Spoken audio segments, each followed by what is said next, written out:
Ele mudou ou nunca foi quem você pensava? Quando um relacionamento entra em crise, quase toda mulher faz a mesma pergunta: onde foi que ele mudou? Mas essa pode ser a pergunta errada. A pergunta mais difícil e mais honesta menos, talvez seja: ele mudou ou a idealização acabou? Porque existe uma diferença profunda entre alguém se transformar e alguém finalmente se revelar. E entender essa diferença pode mudar completamente a forma como você interpreta o fim de um relacionamento. Essa dúvida não nasce apenas da decepção. Ela nasce do choque entre a imagem que criamos e a realidade que finalmente se impõe. Existe algo fundamental aqui. Quando nos apaixonamos, não nos apaixonamos apenas pela pessoa. Nos apaixonamos pela narrativa que construímos sobre ela. No início de um relacionamento, o cérebro está sob efeito de idealização. A neuroquímica favorece a esperança. A fantasia encontra terreno fértil.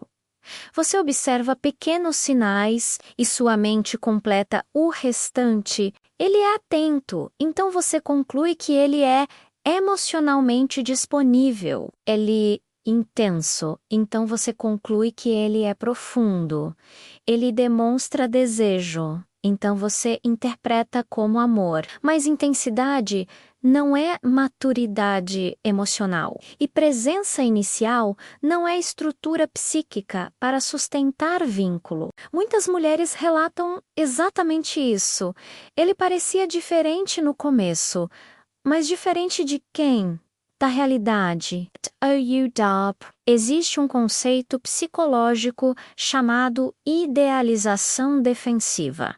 Idealizamos quando precisamos acreditar. Acreditar que agora será diferente, que agora será seguro, que agora alguém ficará. E essa idealização não é ingenuidade. Ela costuma estar ligada a histórias antigas, experiências em que você precisou lutar por amor, em que aprendeu que precisava se adaptar para manter alguém. No livro Mulheres que Amam Demais, a terapeuta Robin Norwood descreve mulheres que se apaixonam não pelo homem que está ali menos, mas pelo homem que acreditam que ele pode se tornar.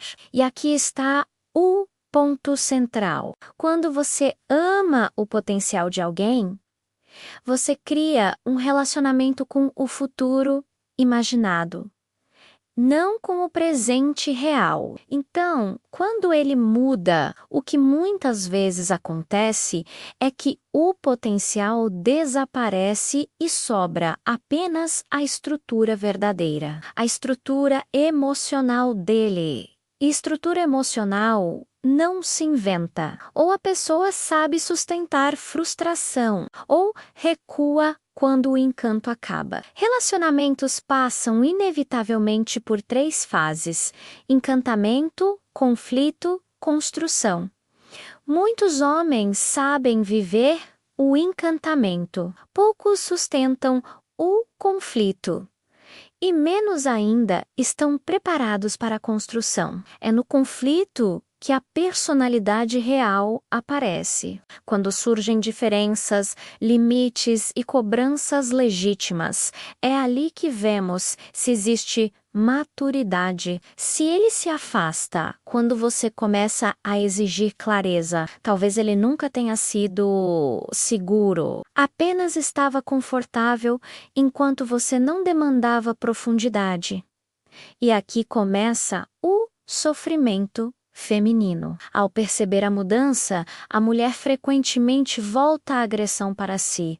O que eu fiz? Eu estraguei tudo? Eu cobrei demais? Essa autoculpa é um mecanismo antigo, porque se eu fui a causa, então eu tenho controle. Mas admitir que ele não tinha estrutura é admitir que você não podia salvá-lo. E isso é mais difícil do que parece. Algumas mulheres não sofrem apenas pelo homem que foi embora, sofrem pela versão dele, que acreditavam que existia, e essa versão era em parte sustentada por elas. Por isso dói tanto, porque quando a ilusão cai, você perde duas coisas: o homem e a narrativa que te dava esperança. Mas existe algo profundamente libertador aqui. Se ele recuou diante da maturidade do vínculo, isso revela limite dele, não insuficiência sua. Nem todo homem está preparado para amar uma mulher que amadurece. Porque mulheres que amadurecem deixam de aceitar migalhas emocionais. E isso exige presença real. Agora eu quero que você reflita com honestidade. Se ele voltasse hoje, igual ao que se mostrou no final, você ficaria ou ainda está presa à lembrança da fase inicial? Essa resposta revela se você está amando a realidade ou a promessa. E amar promessa é exaustivo. Talvez ele não tenha mudado. Talvez você tenha parado de ignorar. E quando você para de ignorar, você cresce. Crescer dói, mas crescer organiza. Se este conteúdo trouxe clareza para você, escreva nos comentários. Você sente que ele mudou ou que você começou a enxergar? Quando uma mulher entende que não era culpa dela, ela começa a reconstruir a própria dignidade. E dignidade é o primeiro passo para escolher melhor.